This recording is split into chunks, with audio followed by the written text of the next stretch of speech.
इसमें कोई शक नहीं है कि रसायन विज्ञान यानी केमिस्ट्री के बिना जीवन कितना कठिन होगा।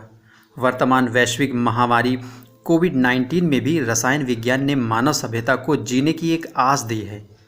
हमारे आसपास की प्रत्येक वस्तु रसायन विज्ञान की ही देन है। हर एक सिक्के के दो पहलू की तरह रसायन विज्ञान के भी दो पहलू हैं, जिसका एक पहलू अगर कल्याणकारी है तो रसायनों के रखरखाव और गलत उपयोग से दूसरा पहलू भी सामने आ जाता है जो अत्यंत विनाशकारी होता है। प्राचीन काल से वैज्ञानिक नए नए रसायनों की खोज मानव कल्याण हेतु करते आए हैं, जिनके लिए उन्हें नोबेल प्राइज़ जैसे विश्वविख्यात कर देने वाली क्षणिक खुशी मिली है, तो बदले में अपने प्राणों की आहुति भी देनी पड़ी है। इस वीडियो में ऐसे ही 10 वैज्ञानिकों के बारे में आप जानेंगे जिनकी खोज ने उन्हें दर्दनाक मौत से रूबरू करा दिया, और आप कहने पर मजबूर हो जाएंगे कि केमिस्ट्री की दर्दनाक हिस्ट्री। मैडम क्यूरी को भला कौन नहीं जानता होगा। रसायन विज्ञान और भौतिक विज्ञान जैसे विषयों पर 2 बार नोबेल पुरस्कार पाने वाली मैडम क्यूरी पहली महिला थी। फ्रांसीसी रसायनज्ञ मैडम क्यूरी का जन्म पोलैंड की राजधानी वार्सा में 1867 ईस्वी को हुआ था। मैडम क्यूरी का नाम वैसे तो मैरी स्क्लोदावास्का क्यूरी है, किंतु विज्ञान जगत में वह मैडम क्यूरी के नाम से विश्वविख्यात हैं। सन 1903 में उन्हें अपने पति पियरे क्यूरी व हेनरी बेकुरेल के साथ भौतिकी के क्षेत्र का नोबेल पुरस्कार विकिरण संबंधी प्रक्रिया की खोज के लिए प्रदान किया गया। बाद में सन 1911 में उन्हें रेडियम और पोलोनियम तत्वों की खोज तथा रेडियम के पृथक्करण व गुणधर्म में गहन अध्ययन हेतु रसायन विज्ञान का नोबेल पुरस्कार प्रदान किया गया। मैडम क्यूरी पूरी जिंदगी रेडिएशन और रेडिएशन थेरेपी पर काम करते हुए ज़्यादातर रेडिएशन के संपर्क में रहीं, जिसकी वजह से उन्हें ल्यूकीमिया हो गया और 1934 में उनकी दर्दनाक मौत हो गई। सर हम्फ्री हम्मी डेवी 1778 में इंग्लैंड के कार्नवाल में जन्मे महान रसायनज्ञ डेवी को उनके द्वारा खानों में प्रयोग किए जा सकने योग्य सेफ्टी लैंप के आविष्कार के लिए विशेष रूप से जाना जाता है। इस लैंप को बाद में डेवी सेफ्टी लैंप या डेवी का अभय द्वीप कहा जाने लगा।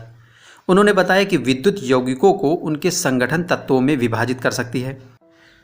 उन्होंने सन 1807 में विद्युत के प्रयोग द्वारा कास्टिक पोटास और कास्टिक सोडा से क्रमशः पोटेशियम व सोडियम पृथक किए। क्लोरीन नाम भी डेवी की ही देन है। Calcium, strontium, barium, aluminium, magnesium, boron, chlorine और आयोडीन जैसे तत्वों की खोज और उनके नाम भी डेवी की ही देन है। डेवी का केमिस्ट्री के प्रति जुनून ही उन्हें इस करियर में लेकर आया। उनकी सभी गैसों को सूंघने की आदत ने ही नाइट्रस ऑक्साइड को हंसाने वाली gas the laughing gas N2O का खिताब दिलाया। लेकिन 20 सालों तक लगातार अलग अलग गैसों को सूंघने से उनके शरीर के अंदर विषाक्त पदार्थ बनते गए, जिसके चलते सन 1829 को उनकी दर्दनाक मौत हो गई। कारेन एलिजाबेथ वाटरहान की दर्दनाक मौत ने पूरे रसायन जगत को ही हिला दिया था।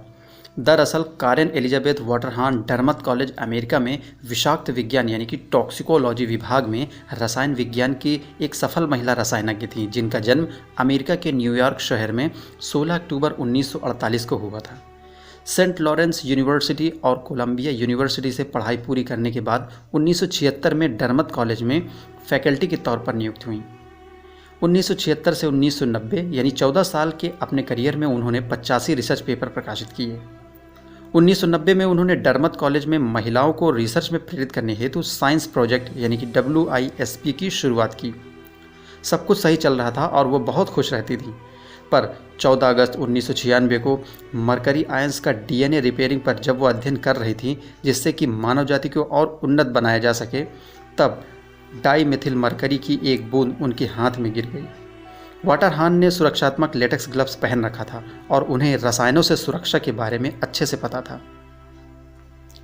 इसीलिए उन्होंने अन्य भागों को साफ करके ग्लव्स को हटा दिया।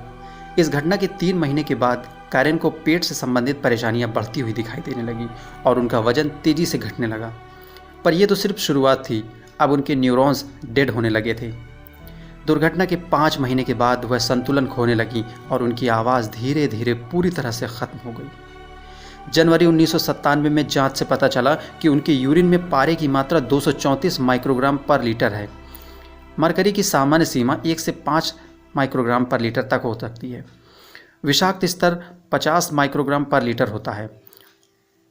कीलेसन थेरेपी जैसे इंटेंस केयर के बावजूद भी उनकी स्थिति तेज़ी से बिगड़ती गई और कॉरेन के एक स्टूडेंट्स ने बताया कि उनके पति ने कैरन के आंसू बहते देखे तो उन्होंने डॉक्टर से पूछा कि क्या वह दर्द में है। तो डॉक्टर्स ने जवाब दिया कि मुझे नहीं लगता कि उनका मस्तिष्क इस दर्द को भी समझ सकता है। और दुर्घटना के 1 साल के अंदर ही 8 जून 1997 को उनकी दर्दनाक मौत हो गई। अध्ययन से पता चला कि डाइमेथिल मरकरी की एक बूंद भी लेटेक्स ग्लव से 15 सेकंड के अंदर पार होकर शरीर में प्रवेश कर सकती है। उक्त घटना के बाद से ही सभी रसायनों को विशेष प्रकार से बने हुए डबल ग्लव्स पहनने की चेतावनी जारी कर दी गई। कार्ल विल्हेम शीले 9 दिसंबर 1742 को स्वीडन में जन्मे कार्ल विल्हेम शीले को आइजैक एसिमोव ने हार्ड लक शीले कहा, क्योंकि ज़्यादातर आविष्कार उन्होंने दूसरे केमिस्ट से पहले ही कर लिए थे, किंतु पब्लिश न कराने के कारण उन्हें क्रेडिट नहीं दिया गया। जैसे ऑक्सीजन की खोज शीले ने ही की थी, किंतु जोसेफ प्रिस्टले ने सबसे पहले पब्लिश कर लिया था। मॉलिब्डेनम, टंगस्टन, बेरियम, हाइड्रोजन और क्लोरीन की खोज शीले ने डेवी से पहले ही कर ली थी। इसी तरह tartaric acid, oxalic acid, uric acid, lactic acid, citric acid, hydrofluoric acid, hydrocyanic acid और आर्सेनिक एसिड की खोज भी शीले ने दूसरे केमिस्ट से पहले ही कर ली थी। अपने पूरी जिंदगी में लगातार नए नए रसायनों की खोज और टेस्ट तथा सूंघने की जिज्ञासा के कारण उनके शरीर में पारे का स्तर बढ़ता गया, जिससे उन्हें त्वचा और किडनी संबंधी रोग हो गए और 43 वर्ष की उम्र में ही 21 मई 1786 को पारा की विषाक्तता के चलते उनकी मौत हो गई।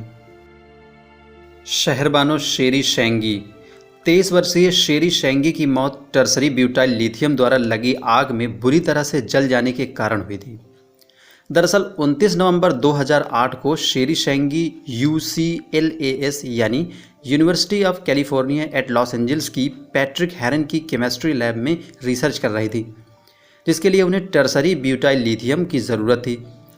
बताते चले कि टर्सरी ब्यूटाइल लिथियम एक पायरोफोरिक कंपाउंड है जो वायु और नमी के संपर्क में आने पर बहुत तेज़ी से जलने लगता है।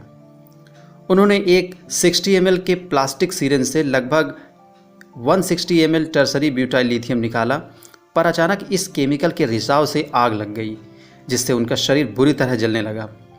आवाज़ सुनकर उनके एक कलीग ने उन्हें सेफ्टी ब्लैंकेट में लपेटकर किसी तरह आग को बुझाया और हॉस्पिटल पहुंचाया, पर तब तक बहुत देर हो चुकी थी। उनके हाथ व पेट बुरी तरह से जल गए थे और उनके शरीर पर फफोले पड़ गए थे। हाथों की तो स्किन लटकने लगी थी। डॉक्टर्स के अनुसार वह 3rd डिग्री तक जल चुकी थी, यानी 43% बॉडी उनकी जल गई थी।